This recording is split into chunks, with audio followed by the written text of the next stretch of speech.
Tá feito, pessoal. Lula foi eleito pela terceira vez presidente do Brasil. E agora muita gente vem com aquele discurso medonho de que o Brasil pode virar uma Argentina, pode virar uma Venezuela, o Brasil vai acabar, vamos tirar o dinheiro daqui, a bolsa morreu e tudo mais. Mas será mesmo que a gente deve tirar todo o nosso dinheiro que está aqui na bolsa? Será que a bolsa já era? Será que esse governo vai ser tão ruim assim? O que será que pode acontecer daqui para frente? É sobre isso que a gente vai falar no vídeo de hoje. Jovens, a bolsa, depois das eleições, no dia seguinte, dia 31 de outubro, segunda-feira, terminou o dia com 116.037 pontos, uma alta de 1,31%. E o dólar, que no dia chegou a bater R$ 5,40, terminou o dia com R$ 5,16, uma queda de 2,55%. Isso, pelo menos, a mim surpreendeu bastante. Eu, inclusive, no dia anterior, depois que saiu o resultado das eleições, dizendo que o Lula tinha sido eleito, eu fiz uma live no meu perfil no Instagram, inclusive, se você ainda não me segue, esse aqui, o @ me siga lá. Eu fiz uma live falando do que eu esperava que fosse acontecer no dia seguinte, na segunda-feira, e talvez um pouco com a economia daqui pra frente, dando um pouco da minha opinião sobre o que aconteceu. Mas tudo que eu falei lá aconteceu praticamente o contrário, exceto uma coisa: seu like aqui no vídeo. Esse é certeiro. O seu like tem que estar presente aqui no vídeo. O seu like é sua inscrição. Para caso você ainda não seja inscrito, você está por dentro de cada conteúdo semanal e diário aqui das Jovens Ascendentes, porque tem novidade chegando em breve e é uma oportunidade que com certeza você não vai querer perder. E se você perder, talvez você se arrependa um pouco. Mas voltando ao conteúdo, uma coisa que eu esperava realmente aconteceu. As estatais, empresas estatais como Petrobras, Banco do Brasil, no dia 31, queda. Isso eu tinha imaginado que fosse acontecer e de fato aconteceu.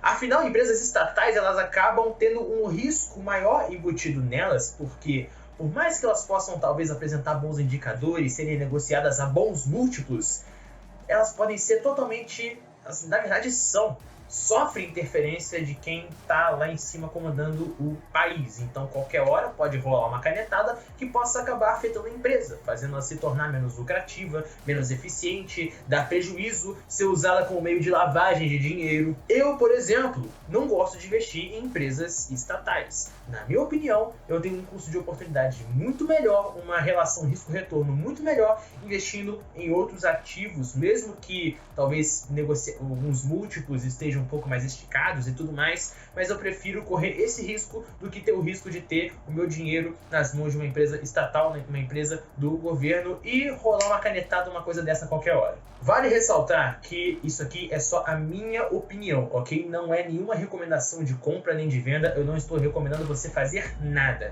ok? Mas enfim, quem vai estar agora lá na cadeira, sentado a partir de janeiro de 2023, vai ser o Lula, e ele é um político mais de esquerda, e governos de esquerda tendem a tomar medidas mais intervencionistas, mais assistencialistas, tendem a agir na economia de maneira mais recorrente. Mas o governo tomar medidas intervencionistas e assistencialistas assim toda hora pode prejudicar a economia no médio e longo prazo.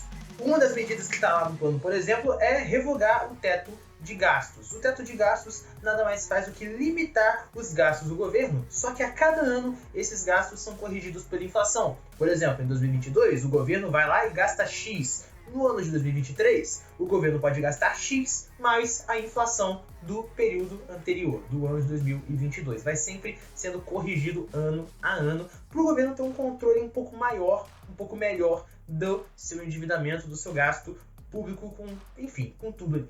Mas a dúvida que fica é, será que o governo vai ser responsável ao gastar esse dinheiro, ao lidar com o orçamento, ou vai acabar se endividando loucamente e no final causando inflação, tendo que imprimir dinheiro, causando mais inflação, tendo que subir juros, esfriar a economia e uma porção de coisa acontecer? Isso seria algo péssimo para a nossa economia. Bom, eu fico um pouco com o pé atrás sobre essa medida, mas a gente tem que ver também como ela vai ser feita e se ela vai ser feita de fato. Outra coisa que a gente tem que aguardar, pelo menos até a data que eu estou gravando esse vídeo, não tem informações certas sobre isso, é da equipe econômica do Lula, tá? Porque eu fiquei pensando sobre dois cenários possíveis. O primeiro é o Lula adotar uma medida realmente mais de esquerda, colocar pessoas ali mais voltadas para o lado da esquerda, politicamente falando e também economicamente falando.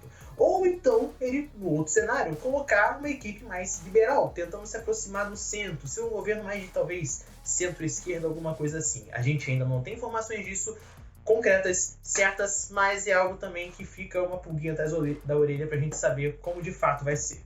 Em contrapartida, a gente tem, por exemplo, os Estados Unidos subindo juros. E no momento em que um país como os Estados Unidos, que tem a moeda mais forte do mundo, o dólar, a moeda da economia global, já tem vídeo aqui no canal falando sobre isso, se eu não me engano tá no card aqui, é aqui ou aqui? Enfim, tá no card por aqui. Quando os Estados Unidos sobe os juros, o dinheiro do mundo vai para lá, porque é muito menos arriscado você, por exemplo, investir num título público lá dos Estados Unidos, um Treasury Bond, ganhando um pouco mais de 3% ao ano e ainda ganhar em dólar do que colocar o seu dinheiro aqui no país, aqui no Brasil, hoje atualmente com a taxa Selic em 13,75%. Você investindo num Tesouro Selic, você vai todo ano ter um ganho próximo a isso, só que com toda essa incerteza e com um governo intervindo mais ativamente na economia. E todo esse movimento por conta de maior risco no nosso país, taxa de juros lá fora dos Estados Unidos, outros países subindo para tentar conter essa inflação, pode fazer o dólar se valorizar. E quando o dólar se valoriza, né, consequentemente a nossa moeda real se desvaloriza, muitos produtos acabam encarecendo, porque vários produtos têm componentes dolarizados, muitos produtos são transportados e, afinal de contas, né, você tem um carro, você vai fazer um transporte com aquele carro, você vai usar combustível, você vai usar gasolina, que é totalmente relacionada a quê? Petróleo. E o petróleo tem como base qual moeda? O dólar. Então, se o barril de petróleo é negociado em dólar e o dólar pra gente aumenta, a gente vai ter que gastar mais para comprar um barril de petróleo, para ter a gasolina e tudo mais. E esse preço, no final das contas, vai ser repassado para quem? Para o produto final, encarecendo esse produto para a gente, causando inflação. Mas também empresas brasileiras que têm suas receitas em dólar, ou seja, que são exportadoras, que o dinheiro que elas ganham são em dólar, elas podem se favorecer bastante. Mas enfim, esse vídeo aqui não é para ser uma recomendação de nada. Esse vídeo é para eu dizer para você que tá com medo, que tá se perguntando o que fazer agora, para você ter calma. E principalmente, mais do que nunca, você diversificar a sua carteira de investimentos. Jovens, o Brasil não vai acabar. E se for acabar, eu vou vir aqui falar para vocês. Brincadeira. Ou não. Fique calmo, porque ainda nada aconteceu. Eu sei que um presidente como Lula talvez possa assustar você. Você fica com medo do que possa acontecer, pelo histórico do que já aconteceu no nosso país. Enfim, não estou aqui para falar em méritos desse assunto de corrupção, nem nada não. Mas talvez você possa se assustar com isso e falar, talvez, poxa, Jonatas, vou tirar meu dinheiro daqui, o Brasil vai acabar e tudo mais.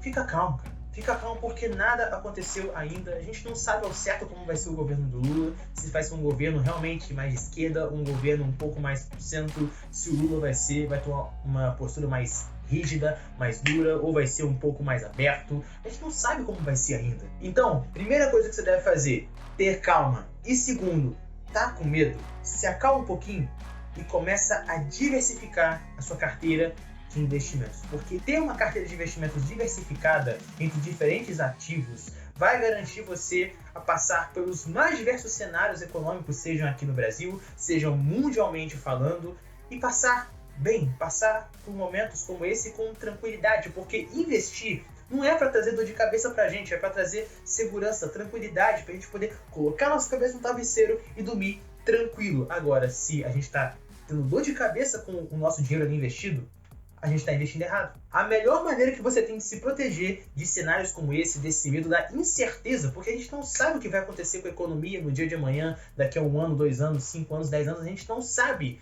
Então a gente deve ter a humildade de reconhecer que a gente não consegue prever o que vai acontecer e a gente diluir o risco dos nossos investimentos, da nossa carteira, investindo em ativos, diversificando a nossa carteira de investimentos para passar por períodos como esse. Se o Brasil for bem, você pode ter uma parte do seu patrimônio, do seu capital, investido aqui no Brasil. Se o Brasil não estiver tão bem, mas o dólar estiver se valorizando, o exterior estiver bem, você pode ter uma parte dos seus investimentos lá no exterior. Tem uma conta na Avenue, por exemplo, que é uma corretora lá fora, uma corretora estrangeira, só que ela é feita para brasileiros e também por brasileiros. Esse que é o mais legal dessa corretora, por exemplo. Então você pode ir mesclando, colocar um pouquinho do seu dinheiro.